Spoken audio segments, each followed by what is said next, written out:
Hello everybody and welcome to today's flight in which we'll be flying over the Cascade Mountains near the border of Washington State and the country that leads the world at being just north of the United States. As for the topic of discussion today, we'll be looking at the super interesting tale of a group of female aviators given rickety World War I era wood and fabric biplanes equipped with, and we cannot make this stuff up, hand pistols as their air-to-air weapon, and then tasked with going up against the might of the German Luftwaffe during World War II. What could go wrong? Well, it turns out not much. We'll get into the absolutely crazy details in a bit, but it turns out that 261 mostly teenage girls were insanely successful at finding ways to absolutely dominate their over 30,000 missions, despite their plane's extreme disadvantages in combat. How did they manage this? Well, enjoy the view and let's dive into the absolutely incredible story of the Night Witches, shall we?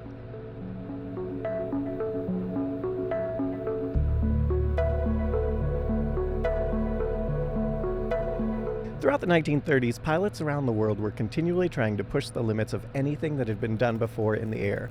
While the likes of Charles Lindbergh and Amelia Earhart are more familiar names in the Western world, the Soviets had their own equivalents, such as Mikhail Gromov, who, in 1937, along with his two-man crew, managed to break the world distance record for non-stop flight, flying 6,306 miles from Moscow to California via a rather dangerous North Pole route.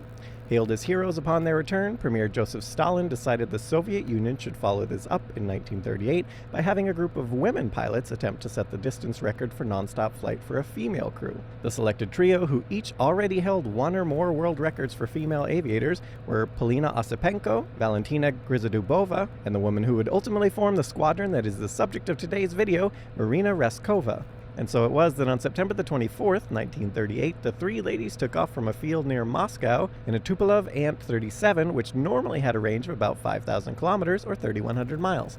Their destination was Komsomolsk on Amur, over 3,600 miles away. Unfortunately for them, almost immediately upon departing, they encountered a number of issues, including a thick layer of clouds and icing conditions, which forced them to climb above said clouds, in the process losing all sight of the ground for the duration. Not long after this, their radio stopped working. Without a clear view of the ground for almost the entire flight, Raskova used the stars, a compass, and their airspeed to roughly determine their position as they flew. When the clouds finally broke, they found themselves flying over Tugur Bay in the Sea of Okhotsk, about 500 kilometers or 300 miles directly north of their intended destination. Low on fuel, they desperately attempted to find an alternate place to land, but the engines died first. With some form of crash landing inevitable and the navigator no longer having anything to do, Grizodubova ordered Raskova to parachute out of the plane from about 6,500 feet with the hope that it would increase her odds of survival. However, decreasing her odds slightly, she chose to leave her emergency survival kit for the other two women, reportedly only taking 2 chocolate bars with her for rations to trek through Siberia with. When Raskova safely hit the ground, she noted the direction the plane was gliding and began hiking after it. As for the pilot and co-pilot still aboard, they were forced to make a gear-up, dead-stick landing in a frozen swamp near the upper part of the Amgun River, in the end successfully executing what is termed in pilot speak as a good landing, in that all occupants survived and were able to walk away from the wreckage. As for Raskova, she hiked for a full 10 days before finally locating the downed aircraft and her comrades. Not long before she arrived, a search crew located the plane. While this was a good thing for the women, unfortunately 2 of the search planes collided overhead, killing all 15 aboard as the horrified stranded pilots watched from below. A few days later, the women were picked up via boat. When they arrived back in Moscow, their harrowing journey, which managed 3,671.44 miles in 26 hours and 29 minutes, though in truth it was determined they had flown some 6,450 kilometers or 4,007 miles total, had indeed set the record for a straight-line, non-stop, all-women crew.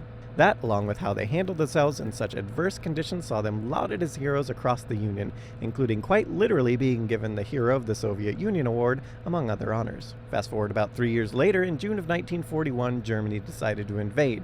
During Operation Barbarossa, almost 4 million troops were thrown at the Soviet Union, and in one fell swoop, the Axis managed to destroy approximately 66 airfields and about 80% of the military aircraft in the Soviet Union at the time. Now, with an abundance of pilots and few planes, you might think this was not exactly an ideal environment for female pilots of the era to be given a job, especially not in combat. But 2 factors saw Stalin convinced establishing an all-female squadron was something they should do. First, Raskova wouldn't stop berating Stalin about it, noting both in the air and on the ground that foregoing using half of your populace when the enemy was almost at the doorsteps of Moscow was foolish.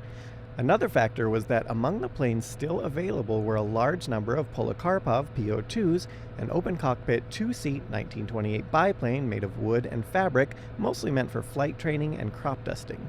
Slow and plodding, the Polikarpov cruised along at a breakneck pace of about 68 miles per hour, or about 109 kilometers per hour, and a never exceed, if you don't want your wings to fall off, speed of 94 miles per hour, or 151 kilometers per hour. Combine that with a maximum climb rate of a mere 500 feet, or 152 meters per minute, while traveling at a speed not that much faster than Usain Bolt while ascending, and these weren't exactly planes male pilots were itching to fly to the front in. For reference here, the Luftwaffe were flying such planes as the Focke-Wulf FW-190 Verger, which had an engine possessing about 25 times the horsepower as the Polikarpov, cruised along at 280 miles per hour, or 450 kilometers per hour, with maximum speeds of 426 miles per hour, or 685 kilometers per hour, and could climb in excess of 3,000 feet per minute. That's not to mention this plane came equipped with dual 13mm MG-131 machine guns. The pilots of the Polikarpov PO-2s, on the other hand, as mentioned, were given hand pistols as their air-to-air combat weapon. No doubt when in a dogfight, they were also instructed to make pew-pew-pew sounds to increase the effectiveness of their arsenal. If all that wasn't bad enough, should one get shot down or the fabric of the aircraft catch fire, which occasionally happened when tracer bullets ripped through them, as weight was at a premium, the pilots weren't given parachutes.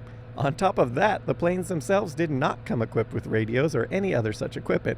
A map, a compass, a pistol, and their wits were what the stick and rudder PO-2 pilots brought with them on their combat missions. Now you might at this point be wondering what possible use these pilots could serve flying these planes into combat other than reducing the Soviet population by a couple hundred pilots.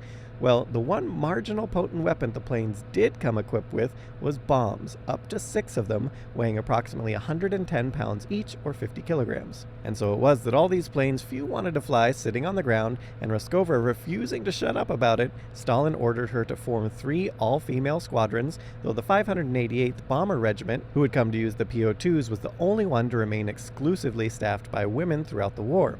As for the young ladies who volunteered to fly in these death traps, they ranged from about 17 years old to their early 20s, and while you might think the name they'd soon be given would be something along the lines of target practice, their incredible effectiveness and near non-stop bombardment of the Germans at the front starting on June the 8th, 1942, and continuing all the way to Berlin, earned them the nickname the Night Witches. So just how effective were they?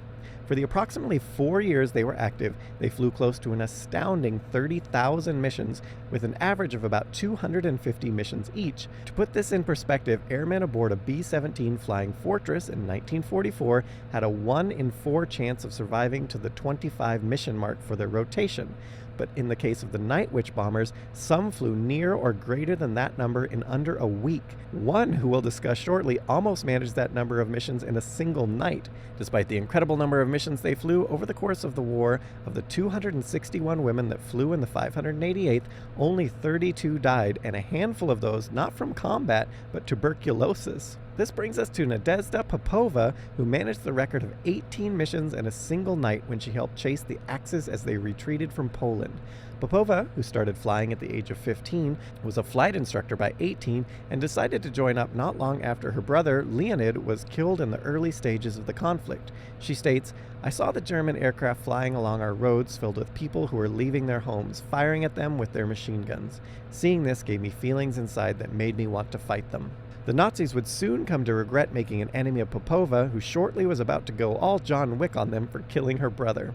But before that, unfortunately for her, when she tried to enlist, she was turned away, with Popova later stating this, "No one in the armed services wants to give women the freedom to die." Nevertheless, given her credentials when the 588th was formed when she was 19 years old, they had a place for her. She would go on to fly an incredible 852 missions during the war, despite, as she stated in an interview in 2009, almost every time we had to sail through a wall of enemy fire. In winter, when you'd look out to see your target better, you'd get frostbite. Our feet froze in our boots, but we carried on flying. It was a miracle we didn't lose more aircraft. Our planes were the slowest in the Air Force. They often came back riddled with bullets. On that note, after returning from one mission where she was tasked with dropping supplies to ground troops who were bottled up in the Malaya Zemlya, she found 42 bullet holes in her plane, 1 in her helmet, and a couple in her map. It was then that she joked with her navigator, "Katia, my dear, we will live long." In truth, Popova, who became a squadron commander, survived the war, among other honors receiving the Hero of the Soviet Union, the Order of Lenin, and was a 3-time Order of the Red Banner recipient, awarded for extreme heroism and courage demonstrated in battle. She was also twice awarded the Order of the Patriotic War First Class, and the list goes on and on and on. As for her life after, she married an airman, Semyon Kharlamov, who she met after the two had separately been shot down on August 2, 1942. While she couldn't see his face as it was covered in blood and bandages, they hit it off as they joked around together during their trek back to safety. They got hitched almost immediately on war's end. For work after, she continued her pre-war career as a flight instructor, ultimately living to the ripe old age of 91 years old, dying on July 8, 2013. Going back to the squadron as a whole, given their extreme vulnerability in the air, you might at this point be wondering how these women not only almost all survived, but proved to be so incredibly effective at their job. Well, given their slow speed, the fact that in a dogfight they'd quickly be made into Swiss cheese by enemy planes, and the fact that they needed to deploy their paltry payloads at extremely low altitudes to actually accurately hit a target, meaning ground-based crew could likewise easily turn the pilots of these craft into wreckage riders, flying missions in daylight with any regularity wasn't really an option if one liked to keep breathing. Thus, in an era before incredibly accurate terrain mapping and GPS systems to help avoid said terrain, these women voluntarily hopped inside their antiquated pieces of equipment with a pistol and a prayer and ascended to the heavens in darkness. The darker the better. Stealth was their only way of surviving, and they used it to their advantage at every opportunity, navigating in darkness toward their assigned enemy targets, usually hugging the ground as much as possible until getting close to their targets to avoid being spotted by enemy aircraft. Once they located their targets, the women would employ a number of strategies to actually get close enough to deliver their deadly payloads. These included doing things like flying in groups and intentionally having one or two of the planes up high attract the attention and fire from those on the ground, while others would idle their engine and try to slip in closely undetected.